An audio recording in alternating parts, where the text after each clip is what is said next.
Advocate Prashant Padmanabhan, ഒരു interim order ഹൈക്കോടതിയുടെ ഭാഗത്തു നിന്നും ഉണ്ടായിട്ടുണ്ട്. അത് സ്കൂൾ പ്രവർത്തിപ്പിക്കാൻ ആവശ്യമായ സെക്യൂരിറ്റി ഉറപ്പാക്കണമെന്ന് DGPയോടും പോലീസ് കമ്മീഷണറോടുമൊക്കെ നിർദ്ദേശിക്കുന്നതാണ്.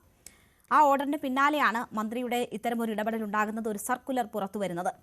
അത് ഹിജാബ് ധരിച്ചുകൊണ്ട് കുട്ടിയെ പഠിക്കാൻ അനുവദിക്കണമെന്നുള്ളതായിരുന്നു. ഇപ്പോൾ ആ സർക്കുലർ മറ്റ് എയ്ഡഡ് സ്ഥാപനങ്ങളിൽ കൂടി ബാധകമാക്കണം എന്നൊരാവശ്യവുമായി SDPI ഉൾപ്പെടെയുള്ള സംഘടനകൾ രംഗത്ത് വരികയാണ്. ഇവിടെ ഈ വിഷയം വർഗീയമാക്കി മാറ്റാനുള്ള ഇടപെടലൊക്കെ SDPIയുടെ ഭാഗത്തു നിന്നുമാണ് ഉണ്ടായത് എന്ന ആരോപണം നിലനിൽക്കെയാണ് അത്തരമൊരു നീക്കമുണ്ടാകുന്നത്. അപ്പോൾ നിയമവിരുദ്ധമായ, ഒരിക്കലും നടപ്പാക്കാൻ ഇപ്പോഴത്തെ കോടതി ഉത്തരവുകളുടെ പശ്ചാത്തലത്തിൽ സാധ്യമല്ലാത്ത ആ സർക്കുലർ അന്തരീക്ഷത്തിൽ നിൽക്കുന്നത് ഒരു ബാധ്യതയാകില്ലേ? അത് പിൻവലിക്കുക എന്നതല്ലേ സർക്കാർ ചെയ്യേണ്ടത്?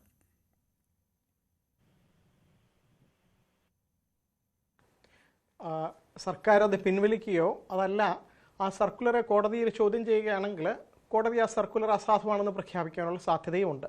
ഇപ്പോൾ SDPI എന്ത് സ്റ്റാൻഡ് എടുത്തു എന്നുള്ളത് എനിക്കറിയില്ല. പക്ഷേ ഒരു കാര്യം അവർ മനസ്സിലാക്കേണ്ടത്, ഈ യൂണിഫോം ആയിട്ടാണ് നിയമം നടപ്പിലാക്കുന്നത്.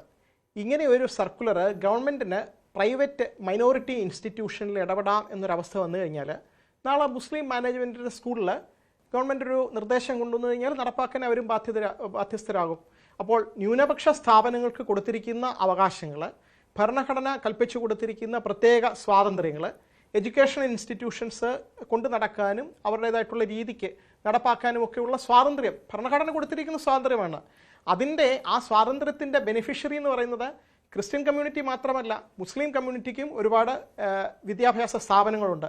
അപ്പോൾ ഗവൺമെൻറ് ഈ കാര്യങ്ങളിലൊക്കെ ഇടപെടുകയാണെങ്കിൽ അത് ആ ഗവൺമെൻറ്റിൻ്റെ ഇടപെടൽ ശരിയാണെന്ന് പറയുന്നവർ തങ്ങളുടെ സ്വന്തം സ്ഥാപനങ്ങളിൽ ഗവൺമെൻറ് ഇടപെടുമ്പോൾ അതിനും തലകുനിക്കേണ്ട ഒരവസ്ഥ വരും. അങ്ങനെ വേണോ? അതോ ഭരണഘടന കൊടുത്തിരിക്കുന്ന സ്വാതന്ത്ര്യം, എല്ലാവർക്കും ഉള്ള സ്വാതന്ത്ര്യം, അത് ഇപ്പോൾ കേരളത്തിലെ ഒരുപാട് ഗവൺമെൻറ് സ്കൂളുകളുണ്ട്, ഗവൺമെൻറ് എയ്ഡഡ് സ്കൂളുകളുണ്ട്, അവിടെയൊക്കെ പഠിക്കുന്നതിനുള്ള സ്വാതന്ത്ര്യമുണ്ട്.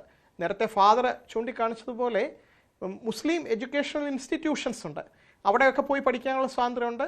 അവിടെയുള്ള സ്വാതന്ത്ര്യം കൂടാതെ ക്രിസ്ത്യൻ മാനേജ്മെൻറ്റിന് അവരുടേതായിട്ടുള്ള രീതിക്ക് നടത്തിക്കൊണ്ടു പോകാൻ ഭരണഘടന കൊടുത്തിരിക്കുന്ന അവകാശം അനുസരിച്ച്, ആർട്ടിക്കിൾ 30 കൊടുത്തിരിക്കുന്ന അവകാശം അനുസരിച്ച് ആ സ്ഥാപനം നടത്തിക്കൊണ്ടു പോകുമ്പോൾ ഗവൺമെൻറ് ഇടപെടണം എന്ന് ആർക്കെങ്കിലും ആവശ്യമുണ്ടെങ്കിൽ നാളെ അവരുടെ സ്ഥാപനങ്ങളിൽ ഇതേപോലുള്ള ഒരു അവസ്ഥ വരാം എന്നുള്ളതാണ് ഓർക്കേണ്ടത്.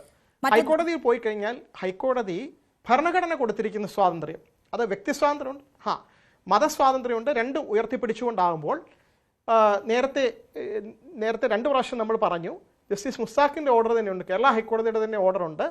ഒരു മൈനോറിറ്റി എഡ്യൂക്കേഷൻ ഇൻസ്റ്റിറ്റ്യൂഷൻ അകത്ത് പോയിട്ട് എനിക്ക് ഹിജാബ് ധരിക്കണം എന്ന് പറയാൻ ആർക്കും അങ്ങനെ ഒരു മതസ്വാതന്ത്ര്യമില്ല. ഒന്നാമത് അതൊരു മതത്തിൻ്റെ അനിവാര്യ ഘടകമാണെന്ന് തെളിയിക്കപ്പെട്ടിട്ടില്ല. 2, മൈനോറിറ്റി എഡ്യൂക്കേഷൻ ഇൻസ്റ്റിറ്റ്യൂഷനാണ്, അവർക്ക് അവരുടേതായിട്ടുള്ള സ്വാതന്ത്ര്യമുണ്ട്. അത് വളരെ വിപുലമായ അവകാശങ്ങളാണ്. സുപ്രീം കോടതി അത് വിപുലമായ ബെഞ്ച് അതിനെപ്പറ്റി വ്യാഖ്യാനം കൊടുത്തിട്ടുണ്ട്. അതുകൊണ്ട് അതിൽ ഗവൺമെൻറ് അങ്ങനെ കയറി നിസ്സാരമായിട്ട് ഇടപെടാൻ കഴിയില്ല. തീർച്ചയായും. എന്തായാലും നിയമപരമായി യാതൊരു സാധുതയും ഇല്ലാത്ത സർക്കുലറാണ് മന്ത്രിയുടെ ഭാഗത്തു നിന്നും ഉണ്ടായത്.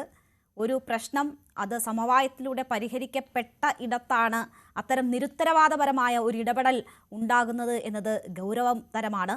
യാതൊരു നിയമപരമായ പരിശോധനയും നടത്താതെയാണ് ആ സർക്കുലർ ഇറങ്ങിയത് എന്നത് പരിശോധിക്കപ്പെടേണ്ടതാണ്. അപ്പോൾ ഇതിനൊക്കെ സർക്കാർ മറുപടി പറയേണ്ടി വരും. മാത്രവുമല്ല, നിയമസാധുതയില്ലാത്ത ആ സർക്കുലർ അത് നിലനിൽക്കുന്നത് മറ്റ് ചോദ്യങ്ങൾക്കും ഇടയാകും. എന്തായാലും എന്താണ് അടുത്ത ഈ വിഷയത്തിലുള്ള നിലപാട് എന്നത് നമുക്ക് കാത്തിരുന്ന് തന്നെ കാണാം. വളരെ നന്ദി ചർച്ചയിൽ പങ്കെടുത്ത advocate Prashant Padmanabhan, father Antony R.